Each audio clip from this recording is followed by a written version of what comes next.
ರಾಜ್ಯ ಅಗ್ನಿಶಾಮಕ ಇಲಾಖೆ ಪೊಲೀಸ್ ಮಹಾನಿರ್ದೇಶಕರಾಗಿ ಸೇವೆ ಸಲ್ಲಿಸ್ತಾ ಇರುವಂತಹ ದಕ್ಷತೆ ಹಾಗೂ ಪ್ರಾಮಾಣಿಕತೆಗೆ ಹೆಸರುವಾಸಿಯಾಗಿರುವ ಹಿರಿಯ IPS ಅಧಿಕಾರಿ ಕಮಲ್ ಪಂತ್ ನಾಳೆ ಸೇವಾ ನಿವೃತ್ತಿ ಆಗ್ತಿದ್ದಾರೆ. ಈ ಹಿನ್ನೆಲೆಯಲ್ಲಿ ಇವತ್ತು ಕೋರಮಂಗಲದ KSRP ಮೈದಾನದಲ್ಲಿ ಇಲಾಖೆಯಿಂದ ಬೀಳ್ಕೊಡುಗೆಯ ಸಮಾರಂಭವನ್ನು ಹಮ್ಮಿಕೊಳ್ಳಲಾಗಿತ್ತು. 1990ರ ಬ್ಯಾಚ್ ಅಧಿಕಾರಿಯಾಗಿರುವ ಕಮಲ್ ಪಂತ್ ರಾಜ್ಯದಲ್ಲಿ 34 ವರ್ಷಗಳ ಸುದೀರ್ಘ ಸೇವೆಯನ್ನು ಸಲ್ಲಿಸಿದ್ದಾರೆ. 1994ರಲ್ಲಿ ಶಿವಮೊಗ್ಗದ ಭದ್ರಾವತಿಯಲ್ಲಿ ASP ಆಗಿ ವೃತ್ತಿ ಜೀವನವನ್ನು ಆರಂಭಿಸಿದರು.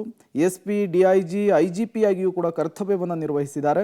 CBIನಲ್ಲಿದ್ದಂತಹ ವೇಳೆ ನಕಲಿ ಛಾಪಕಾಗದ ಹಗರಣದ ತನಿಖೆಯನ್ನು ನೆರವೇರಿಸಿದರು.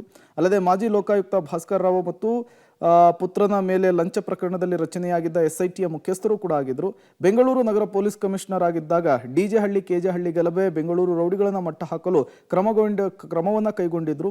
ಡ್ರಗ್ ಮಾಫಿಯಾ ವಿರುದ್ಧ ಕೂಡ ಸಮರವನ್ನು ಸಾರಿದ್ರು. ಈಗ ಅವರು ನಿವೃತ್ತಿ ಆಗ್ತಾ ಇರುವಂಥದ್ದು ಕಮಲ್ ಪಂತ್ ಅವರು.